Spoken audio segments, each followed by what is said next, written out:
se cumplieron 2 meses de la declaratoria de conflicto armado interno y de vivir bajo estado de excepción. Aunque las muertes violentas han disminuido, los secuestros y extorsiones se han disparado en provincias como Guayas, Esmeraldas o Pichincha. En el cantón Guayaquil, por ejemplo, en los 3 primeros meses del 2023 hubo 120 víctimas, pero este año ya hay 618 en el mismo periodo, 5 veces más. Lenin. Alejandra, y vamos a revisar estas cifras y el plan Fénix con Renato Rivera, PhD en Derecho y Gobernanza, especialista en Economía del Crimen Organizado, director del Observatorio Ecuatoriano de Crimen Organizado. Renato, muy buenos días, bienvenido a Contacto Directo. Muy buenos días, muchas gracias por la invitación. ¿Es el plan Fénix algo más que un estado de excepción con nombre? Bueno, hay que tomar en cuenta discursivamente lo que se planteó al inicio, pues en campaña electoral, de lo que iba a consistir el plan Fénix. Se había hablado de cárceles barcazas, ¿verdad?, de una modernización tecnológica de la policía, de las Fuerzas Armadas, y lo que hemos visto pues, en el transcurso de los meses es cambios discursivos en cuanto al plan. Lo que nos da un poco cuenta es que es un plan que se ha ido construyendo a la marcha y que no consiste en una política pública con objetivos estratégicos. ¿Ustedes en el observatorio tienen evidencia concreta de los objetivos del plan, de su estructura, de las metas a mediano, a largo plazo? No, lamentablemente es un documento que, como digo, no ha sido socializado, o al menos solo se lo ha planteado como una estrategia de comunicación política, pero que no es posible medirlo. Es decir, Ecuador inicia como el país más violento de América Latina en el 2024, con una tasa de 45 homicidios por cada 100.000 habitantes. Se esperaría, al menos de experiencias de otros países, es entender cómo se van a reducir esos homicidios. Se ha planteado dentro del Plan Nacional del Desarrollo una reducción a 39 homicidios por cada 100.000 habitantes al 2025. Es la única meta que se puede medir en cuanto al plan Fénix, pero como política pública, como mencioné, no existe. Le voy a hacer 2 preguntas en una, Renato. Si es que existe el plan Fénix, ¿cabe el secretismo que no permite medir la efectividad de las actuaciones de la fuerza pública? Y si no existe el plan Fénix, ¿caben las improvisaciones? No, las improvisaciones en seguridad lamentablemente se pagan con vidas, y eso es lo más grave en cuanto a la improvisación en ausencia de la planificación. Como conocemos, toda política pública pues precisamente es pública porque requiere tener unos objetivos, unas metas, unas acciones concretas, un presupuesto asignado, que es lo más importante dentro de una política de seguridad, y que es lo que no se ha visto hasta ahora. Se ha hablado de, como mencionaba, 2 cárceles que se piensan construir. Si vemos eso en relación al número de detenidos que tenemos en los 2 meses de estado de excepción, que son aproximadamente 8.000, donde ese 80% entra bajo prisión preventiva, creeríamos que al menos lo que podemos ver en relación a las cárceles y ese hacinamiento es que no lo van a reducir. Ahora, no se sabe cuál es la estrategia de control territorial que se busca hacer de las Fuerzas Armadas y la policía, y lo que se ve básicamente es que la declaratoria de estado de excepción, si bien fue una iniciativa que creo que generó los resultados esperados para reducir los homicidios, desde mitades de febrero hasta el día de hoy creo que no está claro cuánto realmente se ha logrado de reducir en relación a los homicidios. Entonces hay muchas preguntas, muchas interrogantes alrededor del plan Fénix que no se han logrado resolver. ¿Cómo podría saber entonces el gobierno, pero sobre todo la sociedad, el impacto de las actuaciones policiales y militares si no se tiene idea de qué es lo que esperan lograr ellos pues con esas intervenciones? Bueno, hay una estrategia de comunicación política bastante interesante, diría, detrás de las acciones de seguridad. Se ven, por ejemplo, acciones concretas de Fuerzas Armadas en las cárceles, se ven militares en las calles, y esto lo que ha hecho es pues, que 6 de cada 10 ecuatorianos acepten la declaratoria de conflicto armado. Entonces hay, como te digo, una estrategia de comunicación política muy interesante, que creo que el termómetro político para esto va a ser la consulta popular de abril, pero habrá que ver qué pasa más allá de abril. Ante la ausencia de un plan es muy complejo ver más allá de las imágenes y de la estrategia de comunicación política si realmente habrá resultados efectivos. bueno, yo no sé si se pueda calificar precisamente de interesante a una estrategia de comunicación que consiste en no brindar toda la información que se requiere para poder medir el impacto de una acción que se desarrolla. Yo sé que en Carondelet hay personas que aplauden y que aupan este tipo de conductas comunicacionales, pero también es cierto que en Carondelet hay personas que se equivocan profundamente. Entonces, independientemente de eso, Renato, ¿usted podría concluir quizás que Fénix es un plan opaco o es en definitiva un plan que no existe? Bueno, como mencionaba, parecería que es un plan que no existe, es una estrategia de comunicación política el Plan Fénix. De hecho, ahí yo menciono lo interesante porque por política pública no existe, lo que se ve es únicamente una estrategia de comunicación política donde hay una serie de similitudes en relación al plan de Bukele, de hecho a la estrategia comunicacional de Nayib Bukele, pero como plan, como política pública, con objetivos medibles, con un presupuesto asignado, no existe.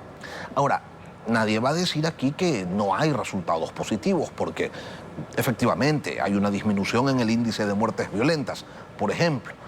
Pero al otro lado tenemos un país viviendo un incremento de secuestros, un incremento de extorsiones, un país donde se retoman los ataques en las vías a los transportistas. ¿Cómo leer estos resultados y también estos repuntes? Bueno, yo tomaría con pinzas la reducción de homicidios porque son cifras que tenemos hasta mediados de febrero de 2024. Desde mediados de febrero hasta el día de hoy no tenemos claridad de realmente cómo han evolucionado los homicidios en el país. No se han socializado las cifras en relación a homicidios y criminalidad en el país. Entonces esto te da cuenta que puede existir una violencia criminal que quizás no lo conocemos como ecuatorianos. Esto por una parte. Por otra, las extorsiones y los secuestros deben entenderse en dos vías. La primera es un intento de control territorial de parte de las organizaciones criminales y este aumento precisamente lo que te da cuenta es que, al menos en el contexto de militarización de la seguridad, que es lo que está viviendo el Ecuador, no se están dando los resultados esperados.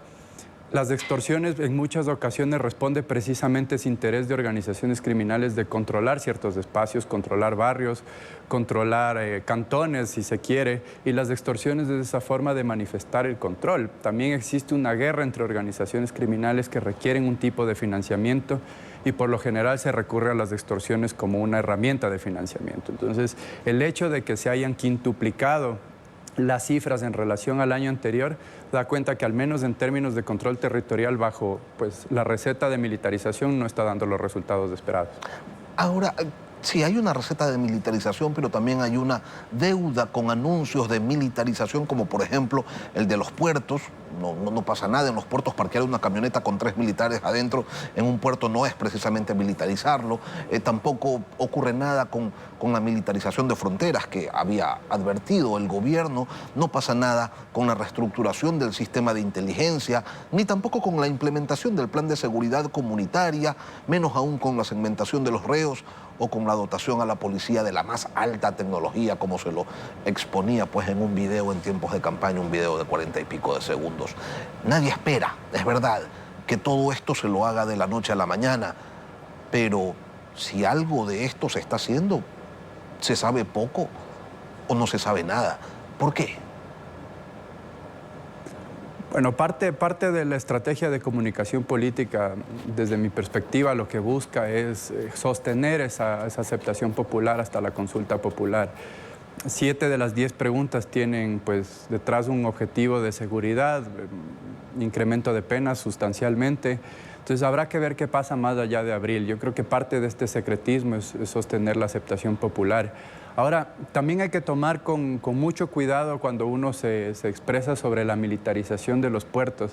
Hay que tomar en cuenta que la contaminación de drogas, al menos en puertos, requiere una estructura sumamente compleja con altos niveles de corrupción en varias instituciones del Estado. Entonces ahí la pregunta que hay que hacerse es si realmente las Fuerzas Armadas son la institución que está mejor preparada para investigar esas estructuras criminales dentro de los puertos.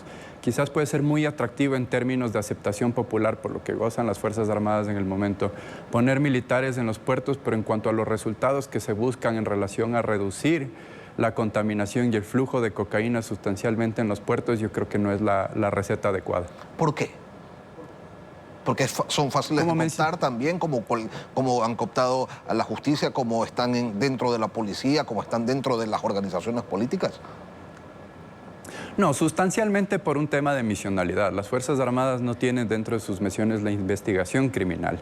Esto es un proceso que requiere pues un liderazgo de fiscalía, unidades especializadas de la Fiscalía que tengan contacto con policía europea, con policía de otros países de América Latina, y requiere un nivel de cooperación y de coordinación bastante amplio a nivel, como digo, de investigaciones. Al no ser funciones de Fuerzas Armadas, pues básicamente dentro de una lógica de un delito transnacional están actuando de manera aislada y con resultados que pueden ser relativamente bajos en comparación a la estructura y el financiamiento que pueden recibir estas estructuras criminales detrás del tráfico de drogas. Renato, la parte social del Plan Fénix, ¿dónde está? ¿Ustedes en el observatorio se han encontrado con ella? Porque la seguridad no puede ser solamente más militares y más policías en las calles. Seguridad es también educación, es empleo, seguridad necesita pues de una actuación integral. ¿Ustedes la han evidenciado en algún espacio?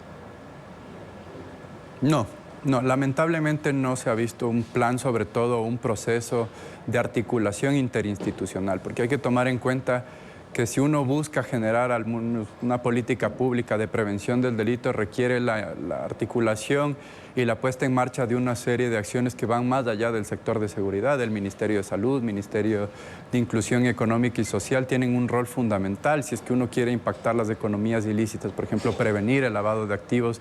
La UAFE tiene un rol fundamental también en esta tarea y no se ha visto ese eje articulador dentro del Plan Fénix. Lo que sí se ha visto, por ejemplo, es dentro del plan de gobierno que planteó Daniel Noboa para las elecciones, tenía un componente muy importante en la prevención. Pero cuando se habla, por ejemplo, de prevención primaria, que es rehabilitación de parques, mejorar infraestructura pública, requiere mayor presupuesto de las alcaldías, pero también mayor coordinación con las alcaldías, con los GATS. Y es algo que, pues, una vez ya en funciones, no se lo ha visto en práctica. Todavía habrá que ver cuánto tiempo más debe el país esperar para que lo propuesto se ejecute. Renato Rivera, director del Observatorio Ecuatoriano de Crimen Organizado, gracias por acompañarnos hoy aquí en Contacto Directo. Muchas gracias a ustedes.